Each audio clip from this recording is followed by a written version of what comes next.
You're halfway through a sentence or mid-scroll on your feed, and the glass stops responding. The screen goes dark.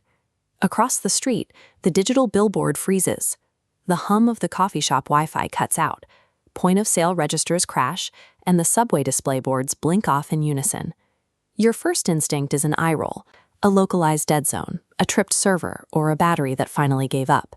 You tap the glass, expecting the network icon to flutter back to life. But the signal isn't bouncing off a slow tower.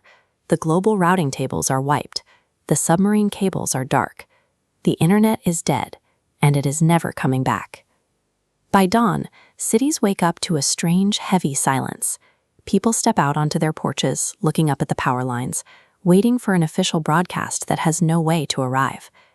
The logistical problems, how to get to work or pay for groceries, soon feel secondary to a bizarre mental fog. Hours pass without a single text message, no news alerts, no emails. The assumption that technicians are working on a fix slowly erodes. The borders of your world have instantly collapsed to the physical distance you can walk and the people you can see. While we may have stockpiled water for a disaster, our internal defense systems are unprepared for the total cessation of external input. The real threat of the first day is the psychological erosion that begins the moment the notifications stop. By the second day, your body betrays you. You know the network is gone, yet you still reach into your pocket every 10 minutes. Neurologists observe phantom limb syndrome when an amputee feels sensations in a missing arm. We experience a near-identical neurological misfire when severed from the digital world. You feel the urge to check the weather, verify a fact, or message a friend. Each blocked impulse creates a tiny spike of cortisol. Hundreds of these denied microhabits compound into acute, mounting anxiety. For decades, we relied on likes, read receipts, and algorithm suggestions to validate our actions. Without that continuous loop of digital feedback, the daily rhythm of life feels dangerously hollow. This glowing center represents the modern individual mind, a core consciousness tethered to thousands of external data points through a system known as the collective self.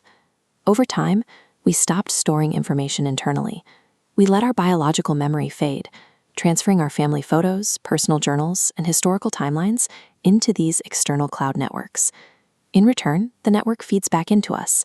The algorithms curate our news and social circles, directly shaping our political beliefs and our consumer habits in real time. Then, the connection snaps. The external memory banks vanish. The algorithms stop feeding you instructions. You are left with a biological brain that hasn't functioned independently in years.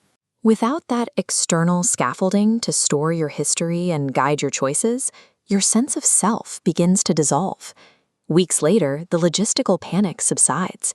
We dig out physical maps to navigate physical spaces. We start knocking on doors to check on neighbors, returning to a purely analog rhythm of survival. Recovery begins with the physical, yet a psychological mourning period for our digital existence persists long after the maps are unfolded. Your digital avatar was a carefully sculpted masterpiece. You chose the perfect angles and edited the exact phrasing of every thought, maintaining that persona through constant daily interaction. That version of you only lived on the servers. When the grid failed, those digital identities died instantly, taking our most curated versions of ourselves with them. The internet functioned as an enormous societal mirror. We built it to look at ourselves, to gauge our social standing, and to find constant validation in the reflection. Breaking that mirror removes the filter. We are left staring at our unedited biological flaws, stripped of the digital armor we wore for so long. Right now, look at the screen you are holding. Notice the grip of your fingers, the distance to your face, and the glow reflecting in your eyes.